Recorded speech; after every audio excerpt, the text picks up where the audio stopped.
right, here we are. I am lucky enough to have Tom McMullen with us today. Tom is at Korn Ferry. How it goes?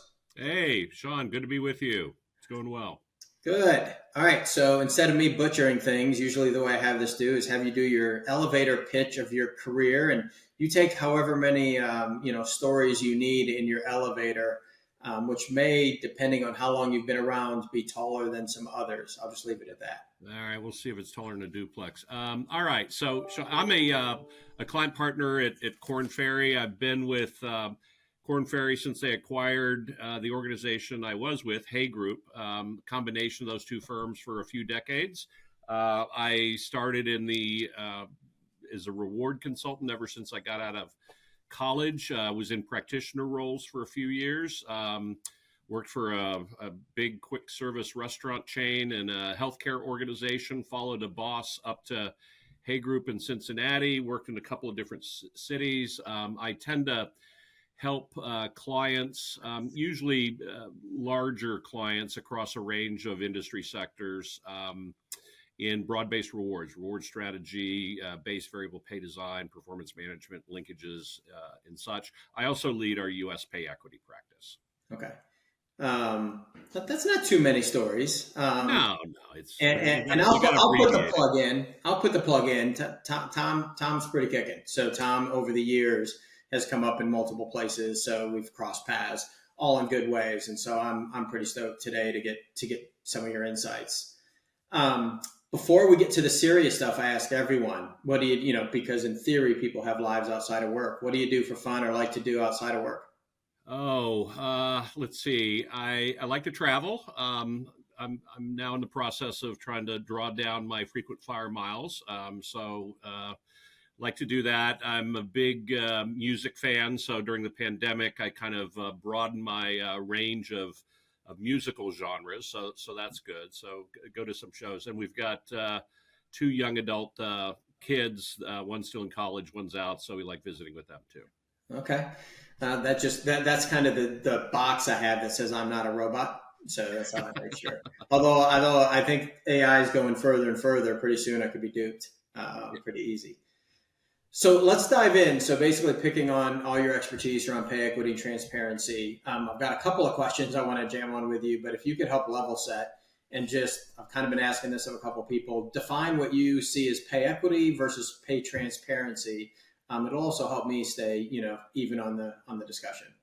Yeah, they're definitely related. I think they're strong first cousins. I typically say, pay equity is around reducing or having more of a level playing field for individuals, no matter what their background is, right? So a lot of the pay equity laws in the U.S. started, I'd say 2016, 2018, when a lot of the U.S. states, saying that they probably wouldn't get action at a federal level, started tightening up what state pay equity meant. So a lot of characteristics were broadening the statute of limitations to bring a suit, more burden of proof on employers rather than employees, new definitions of what protected classes are.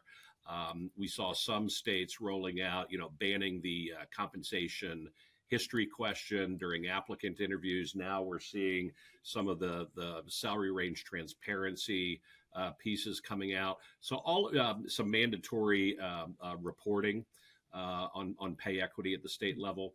So I think all of this is intended to reduce pay gaps for individuals and groups. So gender, race, other protected groups. I think that's the main intent on pay equity and what some of these laws are. But laws don't happen in a vacuum. They're a result of societal pressure, right? So things like Me Too movement, George Floyd, some of the media reports of differences in wages between Hollywood actors and actresses, the men's and the women's soccer teams, and so forth.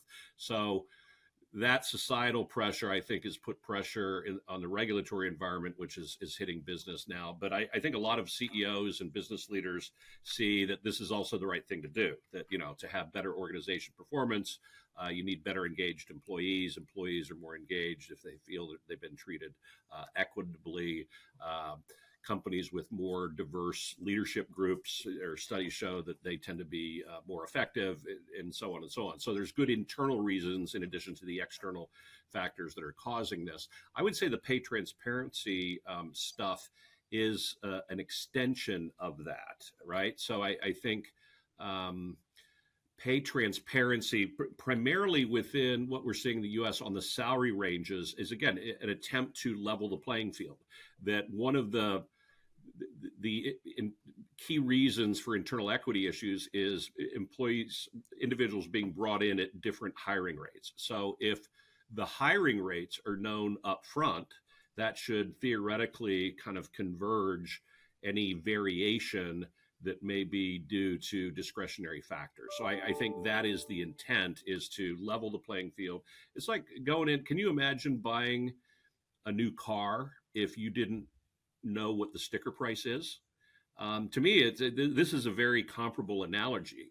Now people are willing to, hey, I'm willing to bid on being an applicant for this job, but I want to know kind of what the ballpark range is. Right now, a lot of applicants don't have that. And is that right? I think for a more efficient labor market, you probably should know what the price of the car and the price of the job is, right? So that'll save up a lot of wasted time from applicants applying and from managers finding a great candidate only to find out that their salary expectations were much higher than what the job was paying. So I think transparency in general is a good thing, but I think it's also a painful thing for a lot of organizations to deal with, to get that set up. I think we can talk maybe for another day, but I think, to me, the external piece is pretty easy. The internal piece is the one that I think is a little trickier in the communication, right? So at what point do you basically show where everyone else in your department's making how much, even if they're just dots on a grid?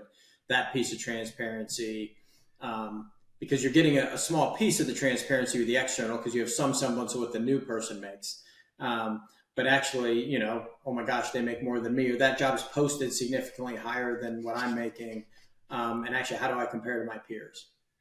Yeah. And I mean, the term pay transparency can mean there's not a universal definition, right? So some people will immediately say, well, wait a minute, does that mean Tom's going to know how much Sean makes? No. But I think when people hear that, a lot of people jump to that conclusion. No, it would be chaos if everybody in our organization knew what everybody else makes. I mean, that is the case in, governmental organizations, state universities and the like, but in most, I would say 98% of, private companies, that's not the case. So, we're not talking about that. We're talking about a range of opportunities.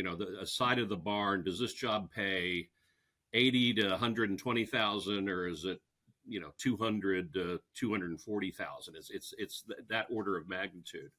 But I think it does raise questions on having some explanation about why is this job have a higher hiring rate than that job, and being able to explain that to people. Or in all of these laws that are passed, it's not just, I think the initial intent was to have a level playing field for applicants, but all of these states, New York, California, Washington, and the like, these laws also apply to people already inside the organization. So, you're posting it both for the external audience and the internal audience. And if you're posting an $80,000 to $120,000 range, and I'm making $85,000, and I've been an outstanding rated employee for 5 years. Hey, boss, why am I paid so low in range? Why can somebody earn up to 120 when you're only paying me 85? Is the boss able to answer that question? Does the boss even know where to start to answer that question? And I'm sad to say, in a lot of organizations, they're not equipped to answer those questions. And I see a lot of organizations scrambling to go there now to, shore up you can't communicate anything until you have something to communicate, right? So if everything's let's make a deal and, we trust our managers to make the right hiring decisions, that's a slipperier slope than, having more codified principles and frameworks that are known and understood in the organization. So let me kind of pivot then and say, since you've worked with so many clients and have that unique perspective, which is why I want you on, kind of however you want to tackle this, kind of give me the good, the bad, and even the ugly on how you're seeing organizations both, identify the issue, talk about a solution, and then potentially remediate. Yeah. So I think the good around pay equity is that there's clearly momentum on this, right? So I think companies really started getting serious about this maybe 8 to 10 years ago. And we're seeing organizations that have gone through a couple of cycles of taking a look, a good structured look at pay equity outcomes and remediating issues as they need to. So great traction, especially over the last 10 years or so. But our data, other data sources suggest that there's only about 2/3 of the organizations out there that have taken action. So there's still a sizable chunk of companies out there that have not really done anything formal. What we have found is that the larger companies, the multinationals, the publicly held organizations are further ahead of that curve. So they've got a higher percentage than 2/3 that are there.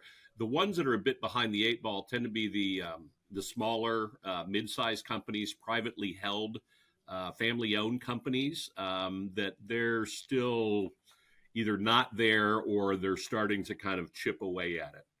I think the other thing I would say that is that's been good happening is that for the companies looking at pay equity, I would say when this started, the initial focus was on doing a statistical assessment.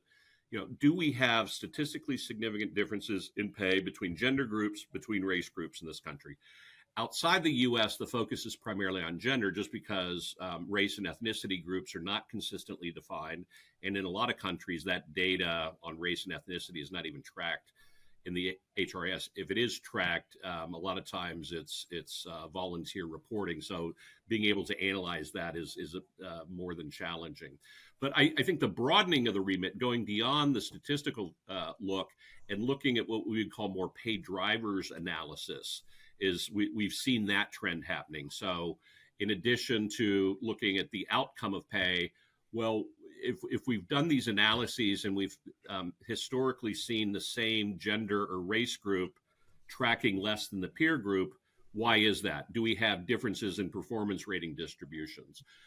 Is our talent flow different? Is our rate of intake of these employees or exits of these employees or rate of promotion different, and why might they be different?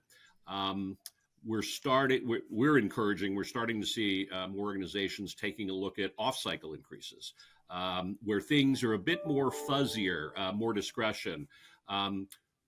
Who's eligible for promotion? So the rates of promotions, the amount of promotions, exception increases, off-cycle increases, who's getting the counter offers. So all of those, the slush money buckets that exist in organizations. A lot of companies don't have a disciplined look at looking at that. So we're starting to see them turn that corner and taking a more comprehensive approach to other aspects of pay management rather than just looking at, the aggregate base salary, the aggregate total cash amounts. We're looking at the drivers of that and different components of that. And then, where there are maybe loose guidelines. We see a lot of focus on promotion guidelines, hiring guidelines. We're seeing organizations get a little bit more structured in that, providing more boundaries or providing the right balance between freedom and framework to make those decisions. So I'd say that's all good. Do you think, just real quick, when you said 2/3 are tackling this, if you bifurcate that into kind of two parts, and you alluded to some of it, are they tackling it just from kind of in-role pay equity, I'll call it, or are those same 2/3 also tackling the opportunity equity, which you hinted around promotions and other areas? Are those two separate buckets in your mind? I would say yes, but they're strongly related. And it's interesting. The focus on U.S. pay equity has been primarily around the like for like pay analysis, right? So looking at multivariate regression, if we can look at two people that are similarly situated, do we have difference in the pay outcomes between the male and the female groups, or between the race and the ethnic groups? That has been the focus within the US, say for the last 10 years. The focus that we're seeing in Europe is more on the employment equity side. They will call that a gender pay gap analysis, but at the end of the day, that is more. So it's essentially like in the UK mandatory pay gap reporting. Any UK company that has over 250 employees is required to report median base cash, median bonuses between males and females. That's putting all males in a group, all females in a group, and comparing the difference. That is not a like for like analysis. That is an aggregated analysis that is more of a function on representation in job levels than where the US is focused. So although both are, quote, pay gap analyses, one is much more about, in Europe, it's more about what can be done to get more representation of females in higher paying jobs, or, not just female, but it's typically the males are advantaged. But it's really about, how can a disadvantaged group close that gap? And it's usually about, better development opportunities, better feeder talent pools, rather than just pay management. It's really kind of career and talent acquisition and talent management processes that get you there. Okay. And so if that's a lot of good, actually, and then I'm kind of stoked we spent that much time on good. To be honest, so I don't know if you want to put bad and ugly in the same group, but the not as good. Okay, the not as good. So what about this 30 to 35%? If pay equity is a good thing, why aren't they there, right? So we asked that question. We said, look, what's stopping you from going there, from dipping your toes in a pay equity analysis? What we hear anecdotally from our clients, and we did a study on this with World Work a couple of years ago, it's the fear of the cost that is the number one thing in the eyes of the executive. I'd rather keep my head in the sand because I'm afraid, hey, it's all I can do to afford a 3% increase to payroll every year. What if this thing's another 3%? I just can't go there. So I'd rather not know, or, until I'm forced to do so by law, I'm not going to go there. So I see that mentality a lot. Yeah, I think the ostrich mode, to me, I've kind of ranked these orders of, I know I have a problem and I'm fixing it. That's the best. And until there's legal ramifications, ostrich mode actually is in second place behind or ahead of, I know I have a problem, I just don't want to fix it. Like I'm admitting I have a problem, I'm just not going to address it for whatever reason. Ostrich mode looks better. I don't know, and I don't have to yet. Yeah, it's like, delaying going to your doctor for a physical. Is that, short term? Yeah, that's good. Long term, it's not so good. Yeah. But I think for those organizations that are doing pay equity, I mean, there are still a lot of organizations out there. I'd say they tend to be smaller to mid-sized organizations that are doing very simple pay equity analysis. They're not using regressions. They're kind of looking, hey, how do our males versus females paid? Maybe we'll reduce that down on a grade basis. Maybe we'll look at R&D grade 4 jobs, males versus females. So they're getting it down, but they're not looking at a lot of variables simultaneously. What I've found when we've followed organizations, it's important to look at that data that way, because that's the way most people say, hey, do we kind of have an issue or not? It gives you good indications where you might have an issue.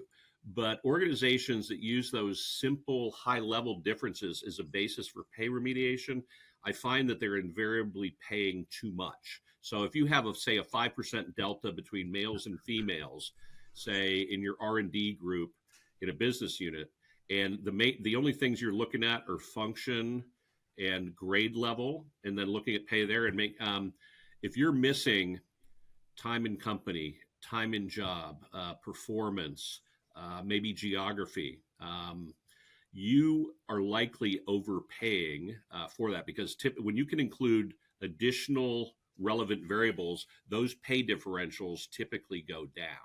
So it's looking at it on a simple basis is better than nothing, but it's not as good as what it could be or should be, and you're likely over remediating. So do you think the legal piece, and this is a little bit different from where we're going, this is the piece I'm kind of interested in as we go forward.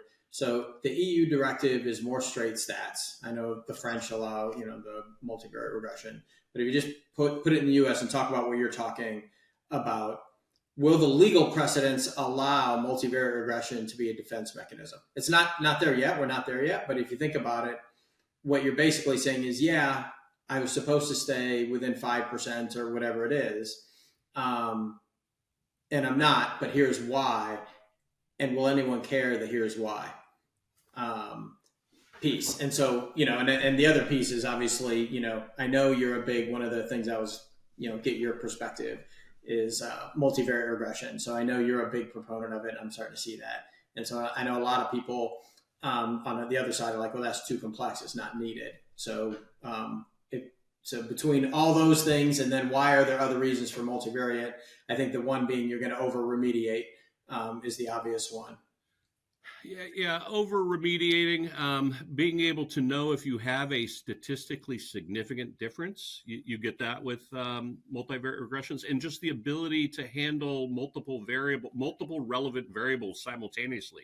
You can't get that with simple descriptives. The fact that even though there is not an operating system or an absolute playbook that the court system looks at, most courts have generally, some have said, multivariate regressions are a gold standard. They are the highest standard. It's not to say that the courts are mandating it or the courts will automatically dismiss a simple statistical exercise. I mean, there's still a lot of latitude for organizations out there. My view is doing some analysis rather than no analysis is a great first step. And then if you want to tighten up your analysis, I think moving from some basic descriptive statistics and to the extent that you can nest them and boil them down, that's better than looking at just high level median comparisons. And then using a multivariate regression is better than that. And I think better than that is using multivariate regression in addition to other things like talent flow analyses, performance rating distribution. There's all kinds of goodies that you can supplement. But again, the courts haven't mandated thou shalt do it this way. Not all organizations aspire to be a best-in-class analytic organizations. Some say, hey, I just want to stay out of jail, or I want to be compliant with the laws of the land. That would require something less than, the high end of what we've described. So well, I guess I'd push back. I mean, to stay out of jail, if courts allow as legal precedents multivariate regression, there are going to be types of companies who, to your point, stay out of jail, not get fined. That actually, because you've got long tenured people in the same role over long periods of time, that's going to allow you to defend your position fairly well. And so I don't know. I think there'll be two factions. There'll be those who want to do it right for all the right reasons, and they're just good humans, and others that use this because actually just the way their business runs in the industry they're in, it's going to help them defend why they have it. Otherwise, you're going to have the opposite problem, actually. Long tenured people in the same role asking why someone who's been there 2 years and who's female is getting paid the same when it's an experience-based thing. So I think both are driving at that in a good way. I think it's a good thing that people kind of go there. Yeah. Well, they have to go there. It's interesting. What I've been finding over the last couple of years is quite often we get pulled into an organization where, HR, the executives, the board wants to know if there's any statistically significant differences between gender or race groups. But then once we get into the organization and start talking to the people on the ground in HR and in the business, what do you think their number one internal equity concern is? Yes, it's probably gender. Is that not? It's what you previously described. It's, hey, since the pandemic, we've been hiring in these hot shots that are much younger than some of these great performers that are 10, 15 years older, and we're leapfrogging them in pay. That's what we're seeing most business leaders concerned about is the compression with all this kind of hyper hiring activity that we did that is now kind of narrowing or again leapfrogging these folks. Well, pay equity aside, that's always been the issue, right? The internal, whatever world at work number you use, all of those guys all buoy around 4%, and changing jobs is a 10% average. And so you do that math, and there's always going to be this issue. And I think this just, makes it bigger over time. Yeah. And at the end, this is really about internal equity, right? So, we should if we see kind of pay anomalies, whether it's by gender or race or, age or how long you've been here, we want to fix that. So what we're hearing, in addition to the gender and the race, which kind of gets us in the door, we're increasingly hearing it's about, how long these people have been here and how long good performers have been here. And if some of these people are paid much lower than where they should be relative to the norms, we need to correct that too. It may be somebody not in a disadvantaged group, say if the organization had one group, say Hispanics paid 4%, statistically significant difference, 4% lower than the peer group. But then if there was a white female that was a significant outlier, most organizations would want to invest remediation in both cases. That, hey, we need to invest in bringing our Hispanic group as a whole closer to where there's no statistically significant difference. We want to close that -4 gap to something less, to where it doesn't get statistically significant. And if we've got anybody, I don't care what gender, what race they are, that is a significant outlier, and then we work with them to define what that means, is that we also want to kind of get them to a better place than where they are now, and do it in a systematic way. So knowing, and maybe you found one, but I haven't found one yet, where companies remediate by paying the ones up higher less. It's a money add. What are the obstacles? So other than, money's the obvious one, right? This is how you solve the problem. So what are the obstacles keeping people from getting where they're going? So let's assume we highlight these things, we do all our analysis, we found the problems. Is it the front end of the process keeping people from getting there? Or is it, now that I know I have a problem, how do I get there? Yeah, again, I think it's the obstacles after fear of cost. I think there can be a mindset with the executive team that, hey, we pride ourselves in giving our leaders a high degree of autonomy and discretion in making their decisions. I don't necessarily want to put a heavy governance structure of HR or anybody else telling my leaders how they should be paying people. I think the pendulum definitely is swinging more towards this balance between freedom and framework. And the right spot is ultimately, what's the size of the playground that we can provide our hiring managers to get the right talent in the door? What is the right amount of variable discretion, but doesn't get us in hot water from either a legal or employee relations perspective or optics? If these pay rates hit the front page of my company newsletter, that people won't be in a revolt situation. So come on, what's the quote? You got to throw the quote. I steal from you all the time. I've now made it. I use it all the time. I think I know what unbridled management discretion is the enemy of pay equity. Yeah, yes, absolutely. The two big, that's number one. So organizations that give kind of a blank check to their organization, and this can be manifested in different ways. Weak to no HR governance, not much written down in terms of policies or frameworks. Is there a promotion guideline? Do we have hiring guidelines? These are kind of blank checks, right? Whether they're by design or that's just how we've happened. So, I think it's this perfect storm of having better clarified frameworks, making those transparent, and then, kind of at least a trust but verify approach that we're kind of following our own medicine. And I think that the other thing I would say is the whole job leveling process. A lot of tough internal equity issues are a result of this high level of discretion or maybe lack of proactive management on the job leveling side as well. So making sure that house is in order, and your governance house and your frameworks and your policies house, this all goes to getting that right balance between freedom and framework.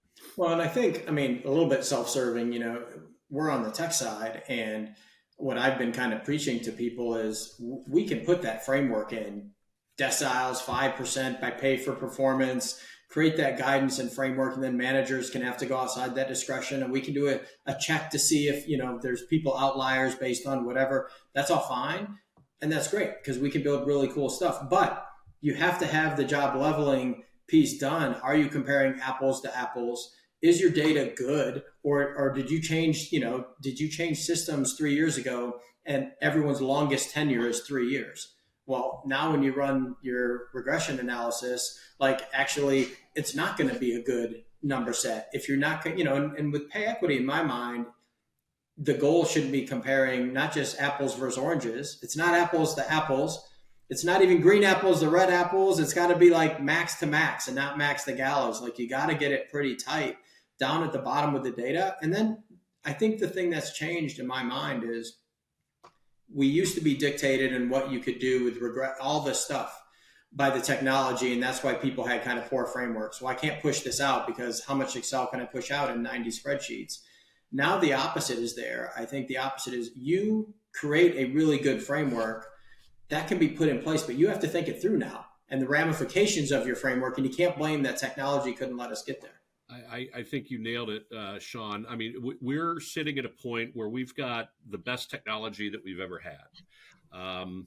We've got more data than we've ever had. And I think the right answer is to embed these rule sets into a technology tool. It just, I don't know how you argue against that. So if a manager if I've got a budget of 4%, but I want to give Joe a 12% increase, I might be able to do that if I can live within my means. But maybe I shouldn't do that if Joe's already pretty darn well paid. And I mean, we're already seeing clients that have taken the modeling tools that they've used to assess internal equity to begin with and starting to embed them in hiring decisions. So, hey, I've got these characteristics for this incoming employee. Let me pop them into a model, and then let me compare that expected value to what the business is thinking about in terms of an offer. And is it sitting within a reasonable tolerance band? We're seeing organizations do the same thing with promotions and salary increases as well, right? So in addition to managers living within their means of that 4% budget, I think we're seeing organizations providing some boundaries on individual decisions based on their attributes. And again, then there's the question on, is this a control or a guideline? And I think organizations will vary in that spectrum. You should at least kind of flash it in yellow if I want to give that person a 12% when maybe I shouldn't. But you can do that now. So, I mean, that's the cool part is you can set the framework, you can give management discretion, and then you can run reports to basically say, this female was a 4 under midpoint, and we gave them this increase, and Sean is obviously a poor performer and overpaid. Why'd he get a bigger increase? And you can flag those now. So the manager has discretion to do that. But I also think human nature, when you create those frameworks, people will be like, I don't know if I want to put in that box why I gave Sean more money. It'll start to police itself more than I think people think. Yeah. And I think HR needs to, before we put all these decision rules in technology, all these decision rules need to be agreed in principle by the executive team. So hey, Joe, I tried to give you the 12%, but the system wouldn't let me, right? Well, let's say HR wouldn't let me. No, it's our leadership team wouldn't let me, and they've had the opportunity to vet this and run these scenarios. Yes. This is a leadership decision, not a technology. The last piece of that, kind of winding down on this before kind of the automagical question is, how important, because I know I have my piece of it, is we can solve the technology, put the framework, create the guidances, allow you to do all this, but the communication to what you just leaned into, how do companies, is that a stumbling block for companies? Because otherwise they'll just say it's HR's fault or I can't do it. how do you basically create that discussion, or how do companies, is it a hurdle for companies to put this in place? Because I now have to have the discussion that says, Sean, you're paid over median, all these things are in place. That's why your increase is less than someone else's increase. People spend a good chunk of their life at work, and we should treat people with respect and the adults that they are at work. Yeah. And I think that question, an appropriate answer to that question, is treating people with respect and as adults. So yes, I think we need to have that discussion. Are a lot of organizations there? No. And if there was one, if I could wave my magic wand and change one thing about rewards in general, it would be about this communications and transparency space. And this has been an issue, not just because of things like salary range transparency. We did a study with World at Work, I think it was 25 years ago, one of our first studies. And we polled probably at least 700 total rewards leaders. And we said, what is the number one differentiator for success or lack thereof in your rewards program? Communications, number one. Things haven't changed much over the past couple decades, which is a bit, confounding that communications is something entirely under the control of the organization, right? So, I mean, if we want to be real transparent, a little bit transparent, or totally opaque, that's our choice. We're not being forced by anybody, right? So for this to be, it makes sense to be like the number one differentiator, but I'm still a bit shocked that more companies haven't cracked the code and made inroads. I guess I wouldn't debate that it's the number one issue. I think they used to be able to hide behind, we have other issues, technology and frameworks and data and other stuff. So obviously we can't communicate it well. But, I perpetually say, humans are statistically highly predictable, and individually amazingly unique. And so everything falls on a bell curve, and you say we need to do this communication. But that's I also joke, I've never been a practitioner because that job sucks. That's the part of the job that sucks. And, giving somebody a lot of money, it's why I think peanut butter's like the peanut butter spread for merit. It's easy to go into everybody and say, hey, management or HR said we get 4%, y'all get 4%, which only perpetuates any pay equity issues. But that's easy. I don't have to go tell somebody that you're not doing a great job and you're already overpaid in a nicer way. And so you're getting a small increase. Like, that's the part I think is just the human part of human resources is why I would argue that's hard. But now it's becoming front and center because they can't hide because of equity and transparency. It's forcing this issue to come out. Yeah, on the peanut butter pro, I once had a boss said, "Hey, the best compensation programs aren't the ones that maximize employee satisfaction. They're the ones that minimize employee dissatisfaction." Right. So that kind of plays to the peanut butter analogy. But I mean, you'll love this statistic. So I think it was a couple years ago. World at Work, they do their compensation programs and practices survey. And they said that 80% of companies say that a majority of their employees do not understand the organization's compensation philosophy. Maybe the reason why that is because only 60% of companies have a documented compensation philosophy. So even the high level, this is what we are about pay, only a slight majority have it documented. Now, again, I think bigger multinationals, public health are in a better spot. But that's appalling. And then the other thing is, before the mandated salary range transparency laws, only 40% of organizations let employees know what their own salary range is. So if the law doesn't require me to tell you what your range is, a lot of organizations don't go there because if you're not forced, it's just easier to not poke the bear, not to go there. Right. And it provides a lot of organizations more flexibility. Hey, let me post a job, see what I get. Maybe I'll make the job a VP, a director, or manager based on the talent. Well, now you kind of can't do that as much because you got to post the job as something and then see what you get, right? I'll go back to the loose and inconsistent reward frameworks. It makes a lot of sense not to be transparent if you have a lot of management discretion, right? So on the one hand, you say, well, our view is to provide our leaders autonomy. So, but if you do that, you can't be transparent in your reward philosophies and your reward practices and principles. But at the end of the day, if pay is an important part of the employee-employee relationship, and we as employees spend a lot of our time, a lot of our life, doesn't the organization kind of have some accountability, some stewardship, at least to provide us what the rationale is on this stuff? You would hope that's the piece. So, any last words of advice or anything before I let you off the hook? I would say, if you're an organization leader, your employees will give you credit. And leader credibility will go up if you are proactive in this space, proactive in pay equity, proactive in pay transparency. Leaders and organizations get no credit if they're forced to do something by regulation.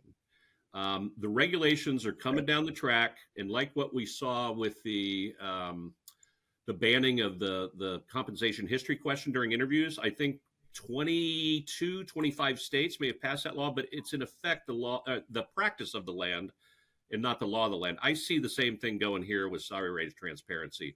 More and more states are getting on board. All of the states aren't going to do this, but if you're competing across all 50 states, you will highly likely need to post your salary ranges across all 50 states, because some organizations, IBM, Microsoft, Starbucks, I think American Express, Deloitte are already there. So if I'm weighing two offers and one's transparent in their range and the other one isn't, I'm probably predisposed to the one who's transparent. So again, I think if you haven't done anything, the time is now to prep and get ready for this, because it's coming soon to a theater near you. Okay. Well, thanks for those that are, that tuned in or whatever you want to call it. We'll have Tom's information there. He's easy to find on LinkedIn as well. Thanks so much for coming by. I mean, I could spend hours talking. It's always good to jam out. And weirdly enough, we didn't spend like 20 minutes talking about regression methodology, which we would have. Well, let's do that next time. Yeah, that'll put everyone. Everybody tunes in. Yeah.